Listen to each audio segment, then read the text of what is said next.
Thank you. All right, staying with EVs then, while owning and driving an electric vehicle might not actually weigh on your conscience, it might weigh on your wallet. We try to find out the real cost between owning an electric vehicle and how the industry is now preparing for India's electric future. Here's a report by my colleague Aishwarya Patil. With electric mobility on the path to becoming the new normal, fuel-powered or ICE engine cars are already being tagged as traditional. Across the globe, EV adoption has been talked about, and India has pledged to have 30% cars on roads by 2030. Is it really that practical to own an EV at this point? Is it really as convenient and simple to drive down to a fuel station and have a full tank in 10 minutes? Let's get some perspective from the industry and how it's going to weigh on your pocket.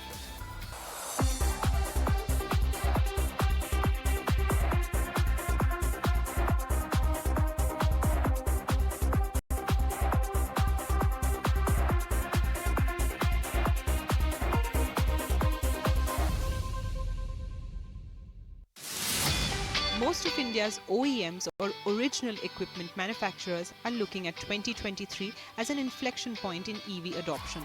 Data by the Ministry of Road Transport and Highways suggests that as of Jan 2023, of the 33 crore vehicles on Indian roads, 20 lakh are electric. With almost 6% of vehicles on Indian roads being electric, follows the need to provide an efficient and widespread charging network. And the players in the charging infrastructure business seem charged up.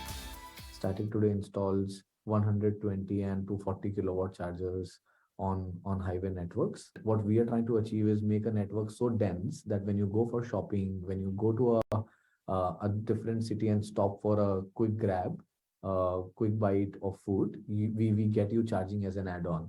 So all of this kind of coincides and trying to make 20,000 charging points from 7,000 that we have this year. Transforming from ICE vehicle to EV, the car sales has seen a threefold jump in the last 2 years.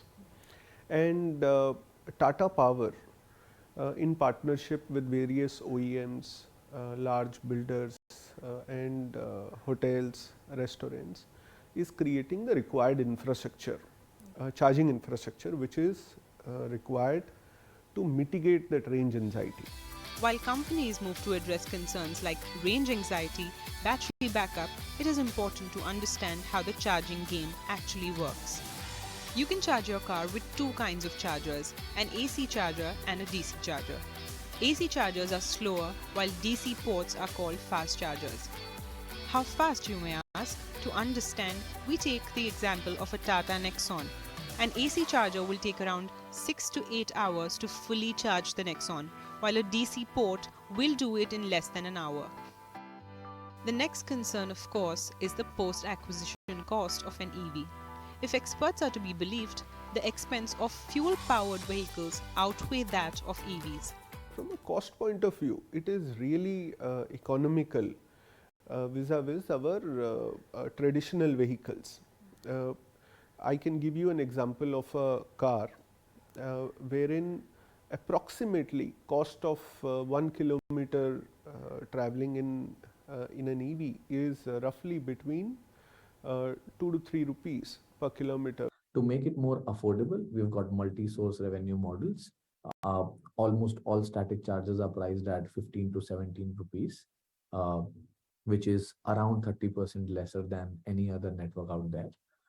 Being a Make in India company, because we do not import our hardware from outside, reduces our initial costs of installing a station. Well, the car behind us is now charged 100%, and hopefully from a consumer standpoint, we were able to get you perspective on the pros and cons of owning an EV. Will your first or next car be an EV? Well, now the ball is in your court. This is Aishwarya in Mumbai for ET Now.